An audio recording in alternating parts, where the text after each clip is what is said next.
প্রিয় দর্শক, সাজ্জাদ কাদিরের প্রীতি এবং শুভেচ্ছা নিন।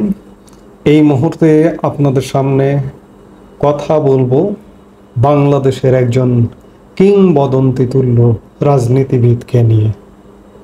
সেই কিংবদন্তি তুল্য রাজনীতিবিদ হচ্ছেন আওয়ামী লীগের আমৃত্যু প্রেসিডিয়াম মেম্বার, বাংলাদেশ সরকারের প্রথম পররাষ্ট্রমন্ত্রী আব্দুস সামাদ আজাদ। আজ 27 এপ্রিল, এই দিনেই 2005 সালে পৃথিবীর মায়া ত্যাগ করে এই কিংবদন্তি তুল্য রাজনীতিবিদ পৃথিবী থেকে বিদায় নেন।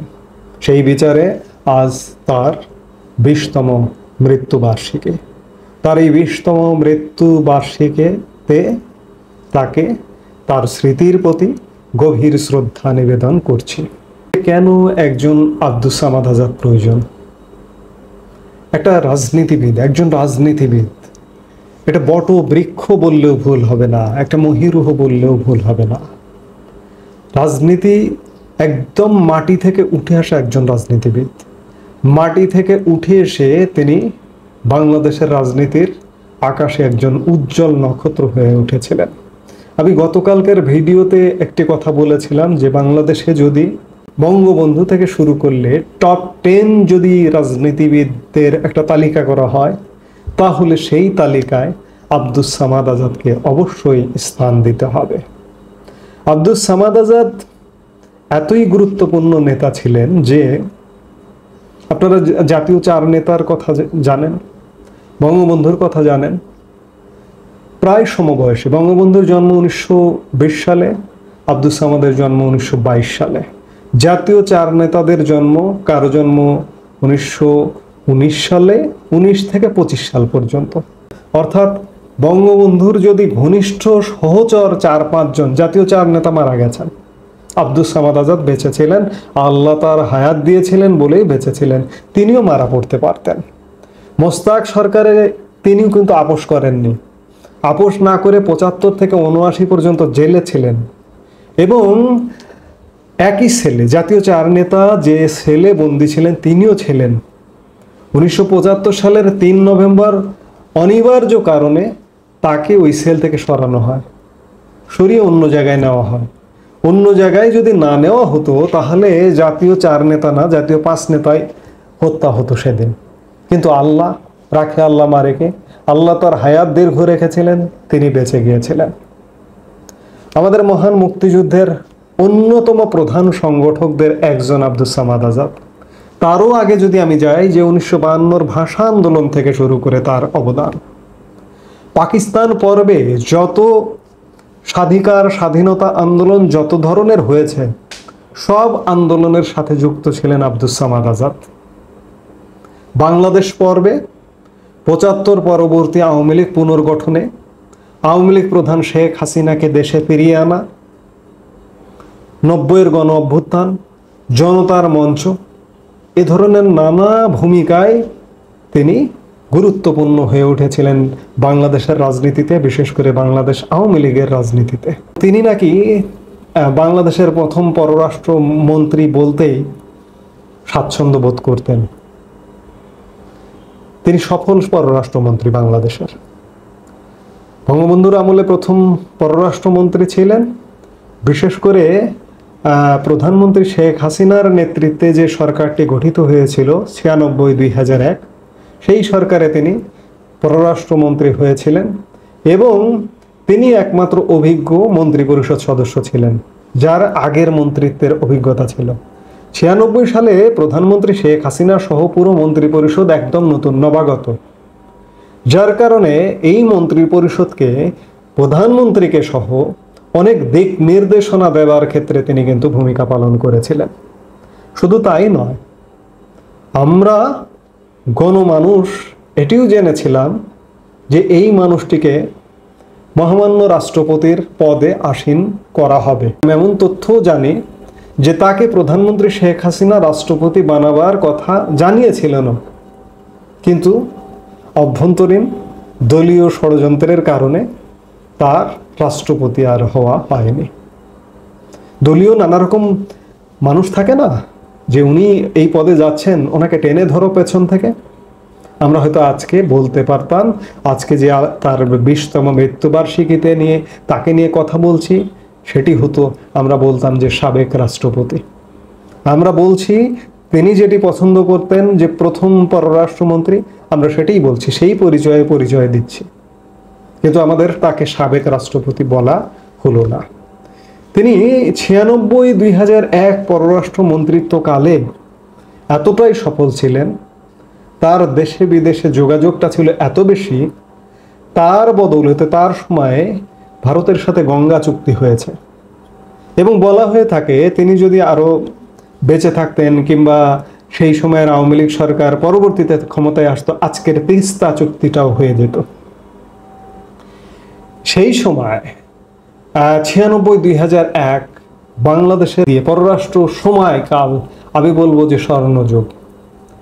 আপনি অন্য কিছু না, সে সময় নানা রকম যোগাযোগ তো ছিলই। বাংলাদেশে কত আন্তর্জাতিক ব্যক্তিত্ব একবার এসেছিল, একবার চিন্তা করুন।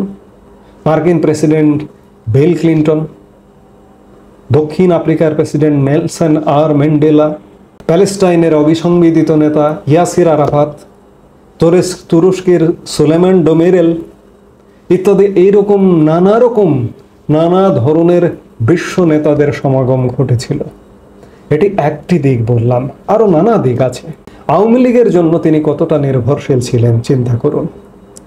75 পরবর্তী সময়ে বাংলাদেশের সিনারি কিন্তু পাল্টে গিয়েছিল, মানুষের রং বদলের চরিত্র দেখা যাচ্ছিল। আব্দুস সামাদ আজাদ কিন্তু কখনো রং বদল করেননি। মোস্তাকের সাথে রং বদল করে মন্ত্রী পরিষদে যোগদান করতেন, তাহলে কিন্তু তার জেল জুলুম ভোগ করতে হতো না। পরবর্তীতে জিয়াউর রহমান জিয়া এরশাদ সময়কালে আওয়ামী লীগেরও বহু ডার্ক সাইটে নেতা আপোষ করে রং বদল করে জিয়ার সাথে গিয়ে যোগদান করেছিলেন, এরশাদের সাথে গিয়ে যোগদান করেছিলেন। কিন্তু আব্দুস সামাদ আজাদ মাঠেই পড়েছিলেন, আওয়ামী লীগের মাটি কামড়েই পড়েছিলেন, এবং আওয়ামী লীগের একজন নির্ভরযোগ্য মানুষ হয়ে উঠেছিলেন। আপনাদের মনে থাকবার কথা, আওয়ামী লীগের নির্ভরযোগ্য মানুষ কিভাবে হয়ে উঠেছিলেন দেখুন। শেখ হাসিনা যখন বিদেশ সফরে যেতেন, আওয়ামী লীগ ভারপ্রাপ্ত সভাপতির দায়িত্ব দিয়ে যেতেন আব্দুস সামাদ আজাদকে, এমনকি ভারপ্রাপ্ত প্রধানমন্ত্রীর দায়িত্ব দিয়ে গেছেন। এতটাই নির্ভরযোগ্য হয়ে উঠেছিলেন। কিন্তু আব্দুস সামাদ আজাদের পরে আওয়ামী লীগের আর এমন নির্ভরযোগ্য নেতা খুব কম দেখা যায়। একজনকে দেখেছি আমরা, জিল্লুর রহমানকে 1/11 সময়কালে শেখ হাসিনা জেলে থাকবার কারণে জিল্লুর রহমানকে ভারপ্রাপ্ত সভাপতির দায়িত্ব দেওয়া হয়েছিল। সাধারণ সম্পাদক ছিলেন ভারপ্রাপ্ত সৈয়দ আশরাফুল ইসলাম। কিন্তু এর বাইরে জিল্লুর রহমান কিংবা আব্দুস সামাদ আজাদের বাইরে আর কোনো এমনটা নির্ভরযোগ্য নেতা আজকেও পাচ্ছি না। কেন? এই যে আজকে আওয়ামী লীগ একদম ক্রান্তিকালে, কেন একজন আব্দুস সামাদ আজাদ নেই? আমি যার কারণে এই শিরোনামটা এভাবেই বলতে শুরু বলেছি যে এই মুহূর্তে বাংলাদেশে একজন, এবং আওয়ামী লীগের জন্য একজন আব্দুস সামাদ আজাদের বড্ড প্রয়োজন, যাকে ভারপ্রাপ্ত সভাপতির দায়িত্ব দেওয়া যায়, কিন্তু অনুপস্থিত নেই। আমরা তালিকা ধরেও খুঁজে পাই না। আব্দুস সামাদ আজাদ চলে গেছেন আজকে 20 বছর পরে।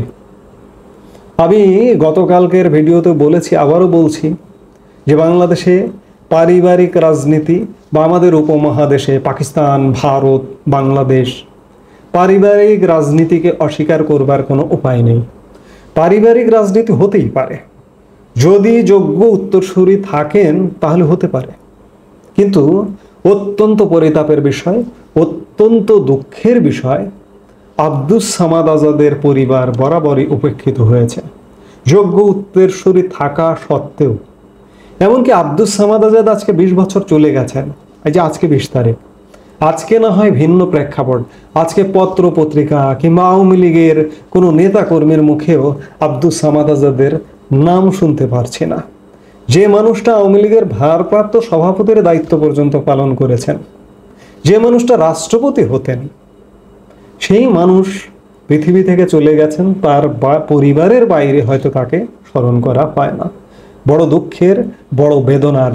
আমরা আসলে বিস্মৃত জাতি বলা হয়ে থাকে, আমরা সেটি। আমি যেটি বলছিলাম যে অনেক পরিবার থেকে, রাজনৈতিক পরিবার থেকে, জাতীয় চাঁদার পরিবারের সবাই রাজনীতিবিদ। আব্দুস সামাদ আজাদের পরিবার থেকে রাজনীতিতে আছেন। আব্দুস সামাদ আজাদের বড় সন্তান আওয়ামী লীগের কেন্দ্রীয় কমিটির নির্বাহী কমিটির সদস্য, ওইটুকুই। কিন্তু যে আব্দুস সামাদ আজাদ নিজের এলাকার সাথে এত বেশি সম্পৃক্ত ছিলেন, সেই এলাকার সাথে তার পরিবারকে সম্পৃক্ত রাখবার সুযোগ দেয়নি কেন আওয়ামী লীগ? এমনও কথা আছে, এমনও কথা শোনা যায়, আমি পত্রপত্রিকায় পড়েছি যে আব্দুস সামাদ আজাদ এতটাই এলাকা অন্তঃপ্রাণ ছিলেন যে তিনি প্রতি সপ্তাহে এলাকায় যেতেন, রাষ্ট্রীয় গুরুত্বপূর্ণ মন্ত্রিত্বের দায়িত্বে থাকা সত্ত্বেও। শুধু তাই নয়, ধরুন তিনি বিদেশি কোনো কূটনীতিকের সাথে কথা বলছেন ফোনে, যদি তার এলাকা থেকে যদি কোনো একটা ফোন আসে, পিএস যদি কোনোভাবে ইঙ্গিত দেয় যে এলাকা থেকে ফোন এসছে, এলাকার টিউনো কিংবা ওসি কোনো সমস্যা নিয়ে ফোন করেছে, সেই কূটনীতিকের সাথে ফোনটা খুব সংক্ষিপ্ত করে রেখে আগে তিনি এলাকার ফোনটাকে গুরুত্ব দিতেন, দিয়ে সেই এলাকার সমস্যা সমাধানে তিনি কাজ করতেন। তিনি ছিলেন এমনটাই। এবং এই আব্দুস সামাদ আজাদ তার সুনামগঞ্জ জেলার প্রায় প্রতিটি আসন থেকেই তার জীবদ্দশায় নির্বাচন করেছেন। অথচ অত্যন্ত পরিতাপের বিষয় যে আওয়ামী লীগ তার বংশধরকে তার নিজের এলাকা থেকে বিচ্ছিন্ন করে রেখেছে। আওয়ামী লীগ নিশ্চয়ই অবিচার করেছে। এই যে হয় না, অনেক সময় হঠাৎ করে ব্যবসায়ী আসে, আমলা আসে, আব্দুস সামাদ আজাদের এলাকাটিও দখল করেছে ঠিক তেমনিভাবে একজন আমলা। সাবেক পরিকল্পনা মন্ত্রী আব্দুল মান্নান হঠাৎ করে এসে নমিনেশন চেয়েছেন, শেখ হাসিনা তাকে নমিনেশন দিয়েছেন। তাহলে এতে করে কি আব্দুস সামাদ আজাদের পরিবারকে বঞ্চিত করা হলো না? নিশ্চয়ই বঞ্চিত করা হলো। ঠিক আছে, আপনি এমপি ইলেকশন করতে দিলেন না, কিন্তু টেকনোক্র্যাট কোটায় তো অনেক কিছু করা যেত, এবং তার প্রেক্ষিতে সেই পরিবার ওই এলাকার জন্য অবদান রাখতে পারত, কিন্তু আওয়ামী লীগ সেটা করেনি। যাই হোক, অনেক ভুল ভ্রান্তি থাকে। আগামী দিনে নিশ্চয়ই আব্দুস সামাদ আজাদের পরিবারের সদস্যদের, বিশেষ করে সক্রিয় রাজনীতিতে এত বঞ্চনার পরেও, এত বঞ্চিত হবার পরেও সক্রিয় রাজনীতিতে আছেন আব্দুস সামাদ আজাদের সুযোগ্য সন্তান, বড় সন্তান আজিজুস সামাদ ডন। ভবিষ্যতে আওয়ামী লীগ তাকে মূল্যায়ন করবেন এবং আব্দুস সামাদ আজাদের যে রাজনীতি, সেই রাজনীতিকে তার এলাকায় অন্ততপক্ষে আজীবন বেঁচে রাখবেন। সেই জায়গাটা অন্ততপক্ষে আওয়ামী লীগ সেই দায়িত্বটা আগামী দিনে অবশ্যই পালন করবেন। আজকে এইসব নানা কারণে আমি বারবারই আজকে এই মৃত্যুবার্ষিকীতে 20তম মৃত্যু দিনে আব্দুস সামাদ আজাদের জীবন নিয়ে যখন পাঠ করি, তখন মনে হচ্ছে যে আওয়ামী লীগের জন্য একজন আব্দুস সামাদ আজাদের বড্ড প্রয়োজন ছিল। আব্দুস সামাদ আজাদের বড্ড প্রয়োজন ছিল। তিনি নেই, তিনি পৃথিবী থেকে চলে গেছেন। আব্দুস সামাদ আজাদ যেমন, তেমনি তার রক্ত কিন্তু তেমনটাই হবে। আজকে এই দুঃসময়ে তার পরিবারকে বঞ্চিত করেছে আওয়ামী লীগ। তারপরেও যদি আওয়ামী লীগ নেতৃত্ব ডেকে তার পরিবারকেও বলে, তার পরিবারের সদস্যদের কোনো জায়গায় কোনো কলঙ্কের কোনো কাহিনী আমি কোনো দিন শুনিনি, সামাদ আজাদের কলঙ্ক কোনো দিন শুনিনি, কোনো পত্রপত্রিকায় কিচ্ছু না। আওয়ামী লীগের অনেক বিরাট বিরাট নেতা, বিরাট অভিসংবিদিত নেতা, নাম বললে একদম ফেটে যায়, বহু কলঙ্ক আছে, সেসব কলঙ্ক নিয়ে আলাপ করা যায়। কিন্তু আমি আব্দুস সামাদ আজাদের কোনো কলঙ্ক আজ পর্যন্ত কোথাও শুনিনি। আব্দুস সামাদ আজাদ পরিবারের কোনো কলঙ্ক শুনিনি। আওয়ামী লীগ, আমি বললাম যে রক্ত আব্দুস সামাদ আজাদ নেই, তার রক্তকে টেনে আনুন, রাজনীতিতে সক্রিয় করুন, দেশের জন্য কাজ করবার সুযোগ দিন, এলাকার জন্য কাজ করবার সুযোগ দিন। আব্দুস সামাদ আজাদের বড্ড প্রয়োজন, সেই প্রয়োজনটা তার পরিবার থেকে পূরণ করুন আওয়ামী লীগ। আমরা সেটাই প্রত্যাশা করব। আবারও আব্দুস সামাদ আজাদের স্মৃতির প্রতি গভীর শ্রদ্ধা নিবেদন করে এই মুহূর্তে শেষ করছি। সবাই ভালো থাকুন, সুস্থ থাকুন। আমাদের ভিডিওগুলো নিয়মিত পেতে সাবস্ক্রাইব করুন Sajjad Kadir and the legends YouTube channel এবং লাইক, কমেন্ট, শেয়ার করে সাথে থাকুন।